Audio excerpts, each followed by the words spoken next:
ನಮಸ್ಕಾರ ಎಲ್ರಿಗೂ, ನಿವೇದಿತಾಸ್ ಕಿಚನ್ಗೆ ಸ್ವಾಗತ. ನಾನಿವತ್ತು ಕಾಯನ್ನು ಬಳಸಿ ಮಾಡುವಂತಹ ಚಿಕನ್ ಕರಿನ ತೋರಿಸ್ಕೊಡ್ತೀನಿ. ಮೊದಲು ನಾನಿಲ್ಲಿ 1.5 kg ಚಿಕನ್ನ ತೊಳೆದಿಟ್ಕೊಂಡು ಅದನ್ನ ಮ್ಯಾರಿನೇಟ್ ಮಾಡೋಕ್ಕೆ ರೆಡಿ ಮಾಡ್ಕೊತಾ ಇದ್ದೀನಿ.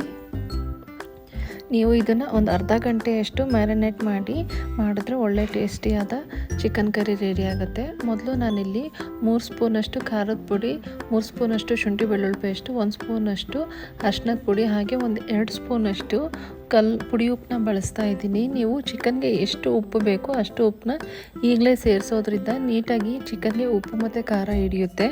ನಂತರ ನಾನು ಉಪ್ಪು ಹಾಕೋದಿಲ್ಲ, ಇವಾಗ ಎಷ್ಟು ಬೇಕೋ ಅಷ್ಟನ್ನೇ ಸೇರಿಸ್ತಾ ಇದ್ದೀನಿ. ಇವೆಲ್ಲನೂ ಹಾಕ್ಬಿಟ್ಟು ಕಲಸಿಬಿಟ್ಟು ಒಂದು ಅರ್ಧ ಗಂಟೆ ಅದನ್ನು ನೆನೆಯಕ್ಕೆ ಬಿಡಬೇಕು. ನಾನು ತೋರಿಸ್ತಿರೋ ಈ ಚಿಕನ್ ಗ್ರೇವಿ ನಿಮಗೆ ರೈಸ್ಗೆ ಮತ್ತು ಚಪಾತಿಗೆ ಎರಡಕ್ಕೂ ಕೂಡ ಚೆನ್ನಾಗಿ ಮ್ಯಾಚ್ ಆಗುತ್ತೆ. ನಂತರ ನಾನಿಲ್ಲಿ ಒಂದು ತೆಂಗಿನಕಾಯಿ ಪೂರ್ತಿ ತುರ್ದು ಇಟ್ಕೊಂಡು ಕಾಯಲ್ಲಿ ರೆಡಿ ಮಾಡಿ ಇಟ್ಕೊಂಡಿದ್ದೀನಿ. ಒಂದು 3/4 ಬಟ್ಲಷ್ಟು ತೆಂಗಿನ ಹಾಲನ್ನ ಬಳಸಿದ್ರೆ ಒಳ್ಳೆಯದು.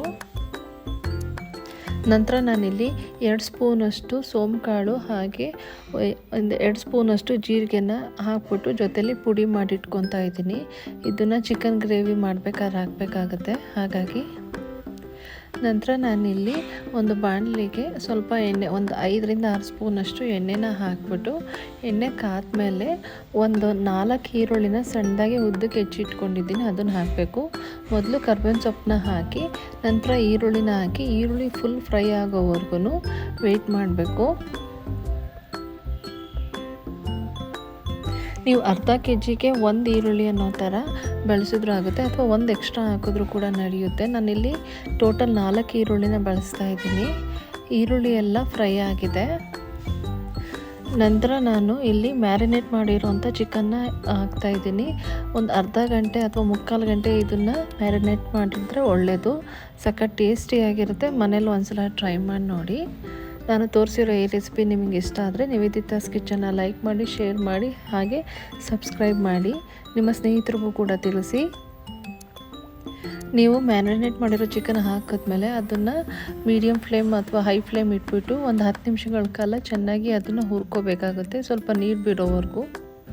ನಂತರ ನಾನಿಲ್ಲಿ ಜೀರಿಗೆ ಮತ್ತು ಸೋಂಕಾಳು ಪೌಡ್ರನ್ನ ಹಾಕ್ತಾಯಿದ್ದೀನಿ, ಹಾಗೆ ಒಂದು 2 ಸ್ಪೂನಷ್ಟು ಪೆಪ್ಪರ್ ಪುಡಿನ ಹಾಕ್ತಾಯಿದ್ದೀನಿ. ನಂತರ ನಾನು ಒಂದು 2 ಸ್ಪೂನಷ್ಟು ಧನಿಯಾ ಪುಡಿನ ಇಲ್ಲಿ ಬಳಸ್ತಾ ಇದ್ದೀನಿ. ನೀವು ಒಂದು 3 ಸ್ಪೂನಷ್ಟು ಧನಿಯಾ ಪುಡಿ ಕೂಡ ಬಳಸ್ಬೋದು. ಇಷ್ಟನ್ನು ಹಾಕ್ಬಿಟ್ಟು ಚೆನ್ನಾಗಿ ಅದನ್ನು ತಿರುಗಿಸ್ತಾ ಬನ್ನಿ. ನೀವು ಲಾಸ್ಟಲ್ಲಿ 2 ಸ್ಪೂನಷ್ಟು ಗರಂ ಮಸಾಲಾನ ಆ್ಯಡ್ ಮಾಡಬೇಕು. ಪೌಡರ್ ಹಾಕಿದ್ಮೇಲೆ ನೀಟಾಗಿ ಎಲ್ಲನೂ ಸೆಟ್ ಆಗೋ ಥರ ಅದನ್ನು ಹೈ ಫ್ಲೇಮಲ್ಲಿ ಹುರಿತಾ ಬನ್ನಿ. ಸ್ವಲ್ಪ ಅದು ನೀರು ಬಿಟ್ಕೊಳ್ಳೋ ಥರ ಆಗುತ್ತೆ.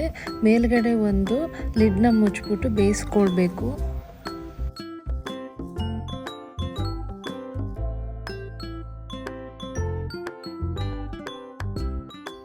ಚಿಕನ್ ಎಲ್ಲ ನೀಟಾಗಿ ನೀರು ಬಿಟ್ಕೊಂಡಿದೆ, ಆವಾಗ ಅದು ನೀಟಾಗಿ ಹದ ಬಂದಿದೆ ಅಂತ. ನಂತರ ನಾನಿಲ್ಲಿ ಒಂದು 4 ಹುಳಿ ಟೊಮೆಟೊ ಹಾಗೆ ಒಂದು 6 ಹಸಿರುಮೆಣ್ಸಿನ್ಕಾಯಿನ ಸೀಳ್ಬಿಟ್ಟು ಹಾಕೊತಾ ಇದ್ದೀನಿ. ಟೊಮೆಟೊನ ನೀವು ಅರ್ಧ kgಗೆ 2 ಅಥವಾ 1.5 kg ಇರೋದ್ರಿಂದ ಒಂದು 4 ಟೊಮೆಟೊನ ಹಾಕಿದ್ರೆ ನಡೆಯುತ್ತೆ. ಇದು ಸ್ವಲ್ಪ ಲೈಟಾಗಿ ಹುಳಿ ಇದ್ದರೆ ಚೆನ್ನಾಗಿರುತ್ತೆ. ಟೊಮೆಟೊ ಮತ್ತು ಹಸಿರು ಮೆಣಸಿನ್ಕಾಯಿನ ಹಾಕ್ಬಿಟ್ಟು ನೀಟಾಗಿ ಅದನ್ನು ಮೆದು ಆಗೋವರೆಗೂ ಮೇಲ್ಗಡೆ ಲಿಡ್ ಮುಚ್ಚಿಬಿಟ್ಟು ಬೇಯಿಸ್ಕೋಬೇಕು. ಟೊಮೆಟೊ ಸ್ವಲ್ಪ ಮೆತ್ತು ಆದಮೇಲೆ ನಾವು ರೆಡಿ ಮಾಡಿ ಇಟ್ಕೊಂಡಿರೋ ತೆಂಗಿನ ಹಾಲನ್ನ ಹಾಕಬೇಕಾಗುತ್ತೆ. ನೀವು ಆದಷ್ಟು ಸ್ವಲ್ಪ ಗಟ್ಟಿಯಾಗಿ ತೆಂಗಿನ ಹಾಲನ್ನ ರೆಡಿ ಮಾಡಿಟ್ಕೋಬೇಕು. ಇದು ಗ್ರೇವಿ ಆಗಿರೋದ್ರಿಂದ ನಾನು ಇಲ್ಲಿ 3/4 ಬಟ್ಲಷ್ಟು ತೆಂಗಿನ ಹಾಲನ್ನ ಹಾಕಿ ಅದನ್ನು ಬೇಯಿಸೋದಕ್ಕೆ ಬಿಡ್ತೀನಿ. ಅದು ಬೇಯಿಸಿದಾಗ ಸ್ವಲ್ಪ ಗಟ್ಟಿ ಆಗುತ್ತೆ.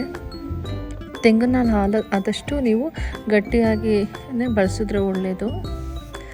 ನಂತರ ನಾನು ಮೇಲ್ಗಡೆ ಲಿಡ್ ಮುಚ್ಚಿ ಕೂಡ ಒಂದು 10 ನಿಮಿಷಗಳ ಕಾಲ ಬೇಯಿಸೋಕೆ ಬಿಡ್ತೀನಿ. ನಂತರ ನಾನು ಒಂದು 2 ಸ್ಪೂನಷ್ಟು ಗರಂ ಮಸಾಲಾನ ಆ್ಯಡ್ ಮಾಡಿ ಅದನ್ನು ಕೂಡ ತಿರುಗಿಸ್ಬಿಟ್ಟು ಒಂದು 10 ನಿಮಿಷಗಳ ಕಾಲ ಬೇಯಿಸ್ಕೊತಾ ಬರ್ತೀನಿ. ನಿಮಗೆ ಗೊತ್ತಾಗುತ್ತೆ ಚಿಕನ್ ಬೆಂದಿದೆಯಾ ಇಲ್ವಾ ಅಂತ. ಅದು ಬೆಂದಾದಮೇಲೆ ಒಂದು ಅರ್ಧ ಗಂಟೆ ಮೇಲೆ ಆದಮೇಲೆ ಅದು ಚಿಕನ್ ಬೆಂದಮೇಲೆ ಎಣ್ಣೆ ಬಿಟ್ಕೊಳ್ಳುತ್ತೆ, ಆವಾಗ ಚಿಕನ್ ಎಲ್ಲ ಬೆಂದಿದೆ ಅಂತ ಅರ್ಥ.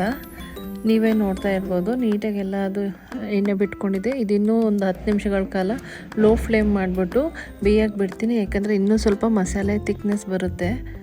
ಕೊನೆಯದಾಗಿ ನಾವು ಒಂದು ಸ್ವಲ್ಪ ಕೊತ್ತಂಬರಿ ಸೊಪ್ಪನ್ನ ಹೆಚ್ಚಿಟ್ಕೊಂಡು ಹಾಕಿದ್ರೆ ರುಚಿಯಾದ ಚಿಕನ್ ಕರಿ ರೆಡಿ ಆಗುತ್ತೆ. ಮನೇಲಿ ಒಂದ್ಸಲ ಟ್ರೈ ಮಾಡಿ ಹೇಗಿತ್ತು ಅಂತ ಕಮೆಂಟ್ ಮಾಡಿ. ನನ್ನ ಈ ವಿಡಿಯೋ ನೋಡಿದ್ದಕ್ಕೆ ನಿಮ್ಮೆಲ್ರಿಗೂ ಕೂಡ ಧನ್ಯವಾದಗಳು.